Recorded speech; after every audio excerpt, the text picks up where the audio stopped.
Olá, bom dia, meus irmãos, bom dia a todos para a nossa escola bíblica dominical nesta manhã de domingo. Hoje é dia 7 de agosto de 2022. Alegria, portanto, nesta manhã, poder compartilhar com você a palavra de Deus, a palavra do Senhor, a nossa escola bíblica dominical, segunda Igreja Batista em Cabo Frio. Deus abençoe a sua vida, Deus abençoe você que está participando nesta manhã da nossa preciosa, boa, importante, útil, necessária escola bíblica dominical nesta manhã. Hoje nós vamos estar estudando a palavra de Deus, a palavra do Senhor, a primeira carta, a primeira epístola do apóstolo Pedro. Que coisa boa, não é verdade? Estudarmos aquilo que Pedro deixou para nós, para a igreja, para o povo de Deus, aquele Pedro, apóstolo, servo do Senhor.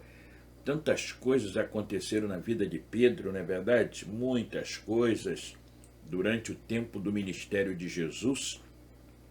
E Pedro se tornou aí grande servo do Senhor e deixou para nós duas epístolas com ensinos preciosos.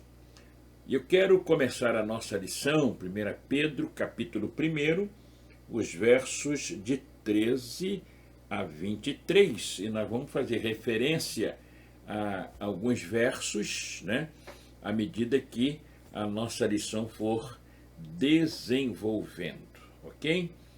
A primeira coisa que eu gostaria que a gente começasse então a pensar e a refletir, porque o tema de hoje é um tema muito importante também, muito significativo, útil, necessário para a gente refletir, aprender sobre a santidade. A santidade. A santidade é uma opção ou ela é algo, um imperativo, vamos assim dizer?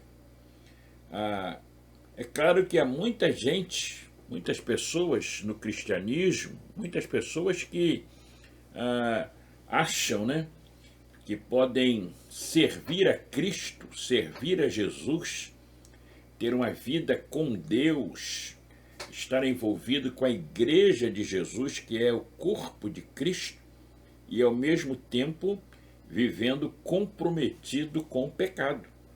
Há muitas pessoas que vivem essa dualidade de vida, ou pensam que podem viver esta dualidade de vida. Infelizmente, dentro do cristianismo, existe aí essa situação, essa questão, não é verdade? A santidade, ainda que seja um desafio enorme, muito grande, a santidade não é uma opção.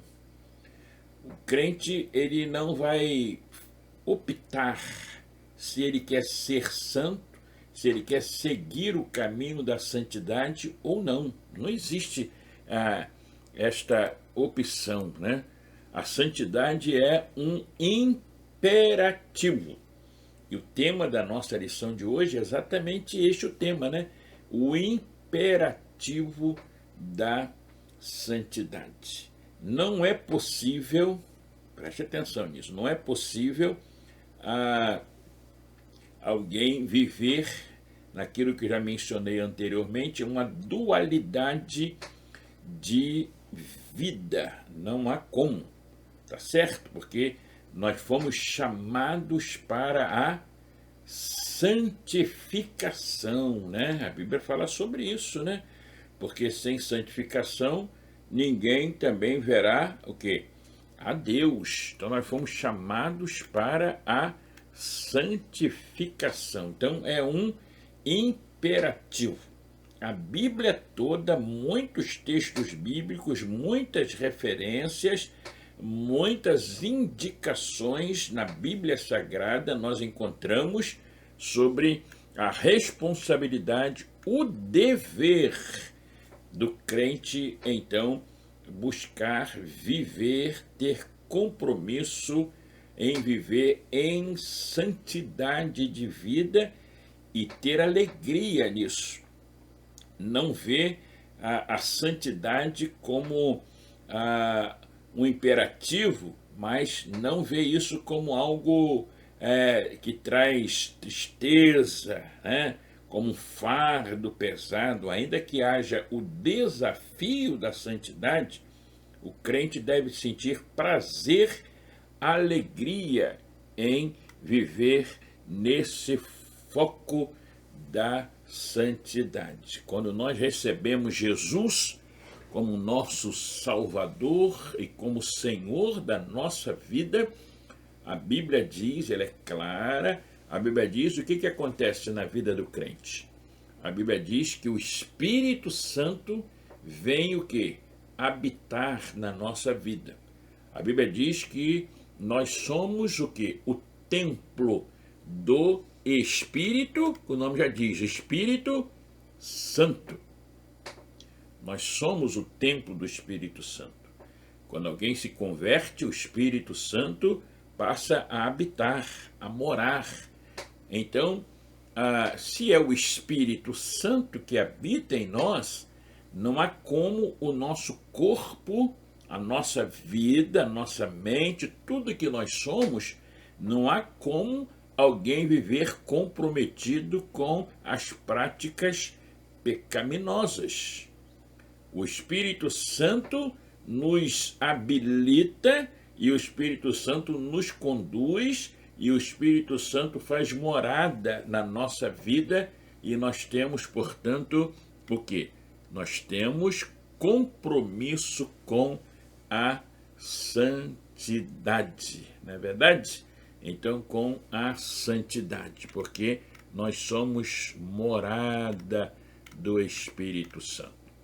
Os versos, olha só, os versos 13 e 14, lembra que nós estamos estudando 1 Pedro, primeira epístola de Pedro, primeiro capítulo, os versos de 13 em diante. Olha só o que diz a primeira epístola de Pedro, primeiro capítulo, os versos 13 e 14. Portanto, cingindo os lombos do vosso entendimento, sede sóbrios e esperai inteiramente na graça que se vos ofereceu na revelação de Jesus Cristo.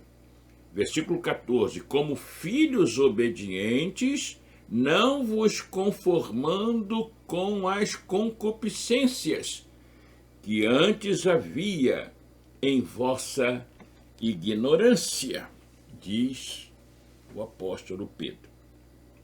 Há, portanto, irmãos, uma obrigação, né? Uma obrigação clara, uma obrigação explícita, uma obrigação muito nítida. Há uma obrigação do cristão em viver uma vida santa. Por isso que nós fomos chamados à santidade. Nada na nossa vida, nada que aconteça, nada deve influenciar, nada deve seduzir o crente a retornar ao que nós chamamos, o escritor também chama, sobre o estado anterior à sua salvação, que era o estado de pecado, a concupiscência, conforme diz o texto, né? O texto, aquilo que havia na nossa ignorância, aquilo que acontecia na nossa vida antes do novo nascimento, antes de vivermos para Deus, né? Então isso requer, diz o escritor, a disposição de caráter, mente e vontade, né? Portanto, versículo 13, portanto, cingindo os lombos do vosso quê? Vosso entendimento. Ou seja, portanto, estejam com a mente o quê? Preparada, né? Prontos para a ação, diz o texto sagrado. É o versículo 13 que fala sobre isso. Então, é o chamado à santidade, né? Então, essa chamada à santidade, é importante isso. Não é uma atitude do crente viver isolado, num mosteiro, conforme a história do cristianismo mostra, pessoas que achavam que para viver a santidade tinha que ir para um mosteiro, ia para um lugar, num retiro, um lugar afastado, sem convívio com as pessoas. Não, não é para o crente viver escondido dentro das paredes da sua casa, ou do templo, ou de algum lugar, não. O texto diz que nós temos que estar preparados, né? Para o quê? Para agir, preparados para uma ação, né? Preparados para vivermos dignamente diante das circunstâncias, né? Então, a nossa mente, a nossa vida, nosso entendimento, nosso corpo, tudo que nós somos e tudo que nós temos dado por Deus, nada disso pode ser empecilho para vivermos esta santificação com as pessoas, nosso relacionamento e com Deus, né? E aí, irmãos, alunos, você que acompanha a Escola Bíblica Dominical nesta manhã, há algo muito importante a dizer sobre a santidade, a santificação, porque requer uma vida disciplinada, né? Como que a gente precisa disciplinar a nossa vida. Sem disciplina moral, sem a disciplina da nossa mente, sem a disciplina do nosso caráter, com certeza haverá muitas dificuldades para que a santidade realmente seja algo vivido, né? O apóstolo Pedro diz aqui que temos que viver uma vida sóbria, né? Uma vida sóbria. A palavra sóbrio é muito usada, né? Relacionado àquele que não está embriagado, né? Porque quem está embriagado está fora de si, não tem equilíbrio, na verdade, muitas vezes não sabe o que está acontecendo, enfim, então há um descontrole. Então, o contrário disso é o sóbrio, né? O sóbrio é aquele que está pleno de controle de sua capacidade mental, né? Aquele que é estável, aquele que é controlado, aquele que sabe ponderar as coisas, né? A fim de que possa ter uma vida cristã saudável diante dos obstáculos, das dificuldades da vida. O crente precisa ser sóbrio, porque a Bíblia diz o quê? O apóstolo Pedro mesmo, no capítulo 5, versículo 8, diz que o que o diabo procura fazer? O diabo, Satanás, está o quê? Rodeando, né? Os crentes, os cristãos, e procurando a quem possa o quê? Tragar. Então, o crente precisa ser sóbrio, o crente precisa estar o quê? Vigiando a todo tempo, né? A todo o tempo, diz o texto sagrado, palavra do Senhor. O escritor também menciona a respeito da revelação de Jesus Cristo. E essa revelação de Jesus, que ele está se referindo aqui, ele está falando sobre a volta de Jesus. Jesus há de se revelar no sentido de que ele há de voltar. Então, essa volta de Jesus deve ser um incentivo na nossa vida, né? Não pode ser apenas uma especulação, como que vai vir, como que não vai vir, aquelas situações todas que envolvem a volta de Cristo, mas deve ser um incentivo para o quê? Para vivermos sempre motivados a respeito da nossa vida de compromisso com Deus, não é verdade? Por isso o texto diz: esperai inteiramente o quê?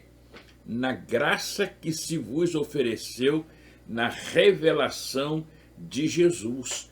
E esta revelação de Jesus desde o seu nascimento, e esta graça que permeia esta revelação de Jesus, culminando, é claro, com a sua volta, com a volta do Senhor Jesus. Esperai inteiramente. Que coisa linda, não é verdade, irmãos?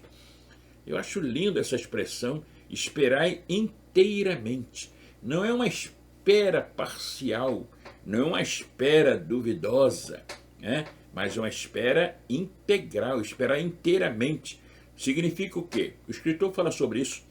E o que é esperar inteiramente? É depositar todas as nossas esperanças. Não é uma esperança de 90%, que já poderíamos dizer que seria algo assim extraordinário, não é verdade? 90% que eu tenho esperança. Não, não é esperança de 90%, não. É uma esperança inteira, integral. Depositai todas as vossas esperanças. O cristão tem uma perspectiva esperançosa da sua vida pessoal, mas o crente também tem uma perspectiva esperançosa da história. Não é verdade? Porque Deus é o Senhor da história. Ele é o Senhor da história, irmãos amados. Às vezes a gente fica preocupado, e é claro que temos que ficar, com os acontecimentos, como é que vai ser isso, como é que vai ser aquilo, e o que está acontecendo no país, e o que vai acontecer. Enfim, a gente tem que estar preocupado e temos que lutar dentro daquilo que a palavra do Senhor nos ensina. Mas Deus, ele é Senhor da história, ele é Senhor das nações. Nada acontece nesse mundo, nesse planeta, que não seja sob a liderança do Senhor. Quem lidera esse mundo e a história é o Senhor, não são os homens. E as coisas que acontecem, que muitas vezes nos apavoram, as coisas que acontecem que muita gente percebe que parece que não está dentro daquele rumo que nós queremos, é por permissão de Deus, permissão do Senhor. O povo de Israel nos ensina isso. 70 anos, Deus levou para a Babilônia e permaneceram lá 70 anos. Deus usou inclusive uma nação pagã, perversa, Nabucodonosor. Deus usou aquela nação para disciplinar o seu povo. Então Deus dirige todas as coisas, Deus dirige a história. Qual é a base da santidade, irmãos amados? Qual é a base da santidade? A base da santidade, nós vamos encontrar então os versos 15, 16 e 17 que eu compartilho lendo. Mas como é santo, preste atenção, olha só. Mas como é santo aquele que vos chamou, sede vós também santos em toda a vossa maneira de viver. Porque está escrito: sede santos, porque eu, o Senhor, sou santo. E se invocais por Pai aquele que, sem acepção de pessoas, julga segundo a obra de cada um, andai em temor durante o tempo da vossa peregrinação. Então, a base da nossa santidade, igreja, irmãos amados, alunos preciosos, você que acompanha a Escola Bíblica Dominical nesta manhã de domingo, hoje, dia 7 de agosto, 7 não, hoje é dia 14 de agosto, dia 14 de agosto, não dia 7, dia 14 de agosto. Inclusive hoje é o dia dos pais, não é verdade? Então, a base da santidade, o texto diz qual é a base da nossa santidade. A base da santidade é o próprio caráter santo de Deus, conforme diz o texto sagrado que nós que nós lemos, texto que diz: como é santo aquele que vos chamou, sede vós também santos em toda a vossa maneira de viver. O nosso Deus, que é santo, nos chamou, nos convidou e nos convocou para sermos o quê? Santos. Irmãos, a base da santidade é o caráter santo de Deus. Então, olha só que coisa impressionante. O padrão da nossa santidade não é alguém que a gente admira, humano, não é um exemplo de vida. O padrão para a minha vida, o padrão para a minha santidade, o padrão é altíssimo, porque é fundamentado no caráter do Deus Santo. Sede santos, diz o Senhor, porque eu sou santo. Aí a pergunta que o escritor faz é esta: quem está à altura dessa ordem? O Deus que ordena é o mesmo Deus que capacita. Que coisa linda, maravilhosa. O nosso Deus não é simplesmente o Deus que diz assim: sede santos. E cada um se vira. E cada um tem que buscar algo para alcançar esse ideal, não.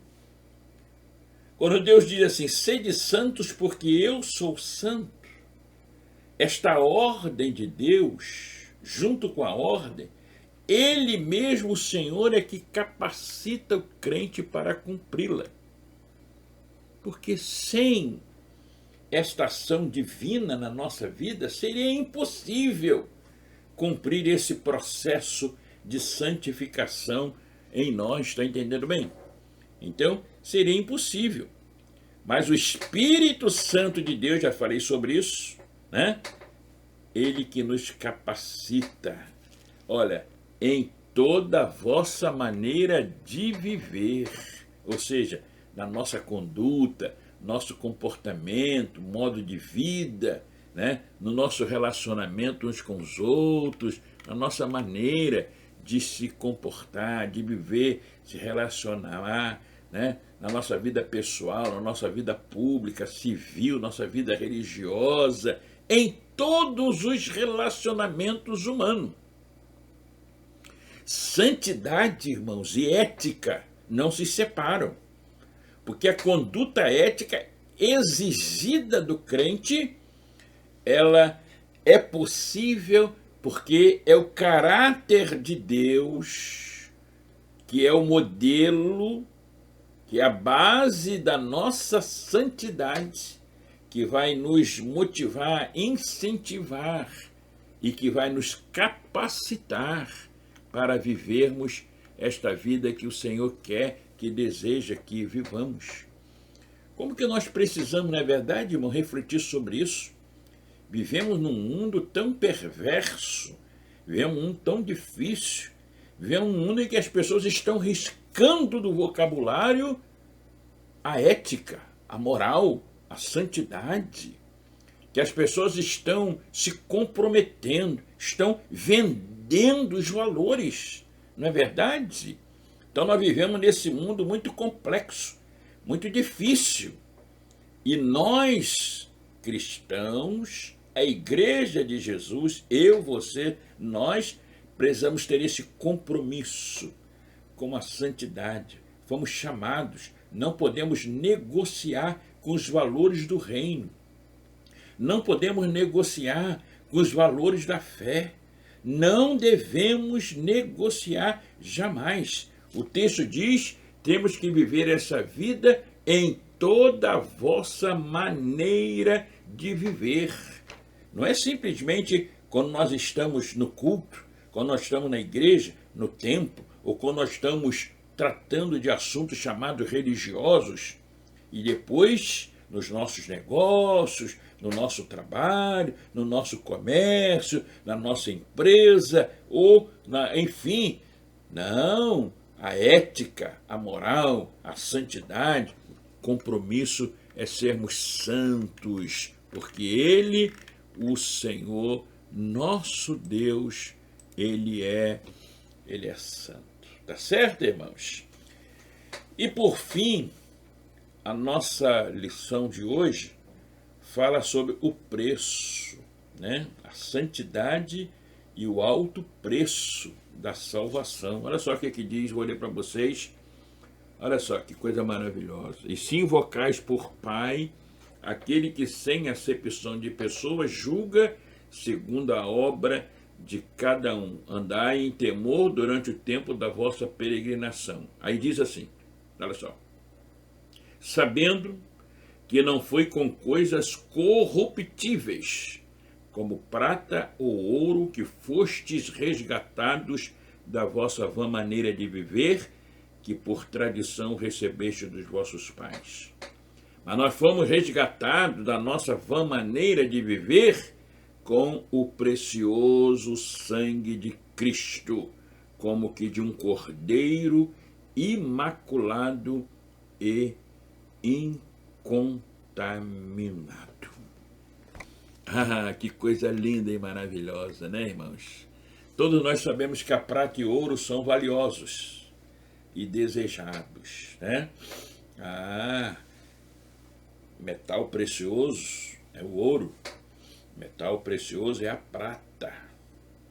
Mas, por mais preciosos que sejam, são corruptíveis e podem desaparecer, por mais durável, enfim, né? Então, o texto sagrado fala exatamente sobre a preciosidade da salvação, que vai além da nossa compreensão humana. O texto diz que nós fomos resgatados da nossa vã maneira de viver, pelo precioso sangue. Nós não fomos resgatados com coisas corruptíveis, coisas perecíveis, aquilo que se desintegra, ou aquilo que se corrompe. Não, aquilo que vai definhando durante a vida. Não, nós fomos resgatados, irmãos, não por tradições religiosas recebidas por familiares, não pelas boas obras. Resgatados não fomos pelos rituais religiosos, nem mesmo pela moralidade pessoal, não. Nós fomos resgatados pelo sangue de Jesus. Esse é o preço do sangue de Jesus. O amor de Deus tão grande, tão maravilhoso, tão especial, esse amor que fez com que Jesus fosse à cruz do Calvário e ali ele pagasse um preço muito alto, preço de vida, pela nossa redenção, pela nossa salvação, para que então aquela vida comprometida com o pecado, aquela vida ficasse para trás e pudéssemos viver uma novidade de vida. E essa novidade de vida, igreja, irmãos amados, é essa novidade de vida na perspectiva divina e não na perspectiva humana. Essa perspectiva de vida é segundo os padrões divinos. Por isso que Jesus é o modelo, é a base da nossa santidade, sede santo, porque eu, o Senhor, sou santo. Então a gente tem esse compromisso de viver, não é verdade? De viver para Deus, diante dos homens, mas viver em santidade de vida. Eu quero concluir dizendo aquilo que o escritor menciona na nossa lição. Nós vivemos num mundo de corrupção, né? Nós olhamos ao nosso redor, para um lado, para o outro, acompanhamos acontecimentos e só vemos sujeira. Enfim, nós vivemos nesse mundo, mas não podemos nos contaminar com a sujeira desse mundo. O mundo caminha na podridão de um mundo distante de Deus, mas nós fomos transformados, nascemos de novo e temos um compromisso com os valores do reino. O escritor diz assim: o barco é feito para estar na água, mas a água não pode estar dentro do barco, porque se a água estiver dentro do barco, o barco vai afundar. Essa aqui é a diferença. Nós vivemos nesse mundo, mas o mundo não pode estar dentro de nós. O mundo não pode estar dentro da igreja. Por isso somos chamados a refletir na nossa chamada.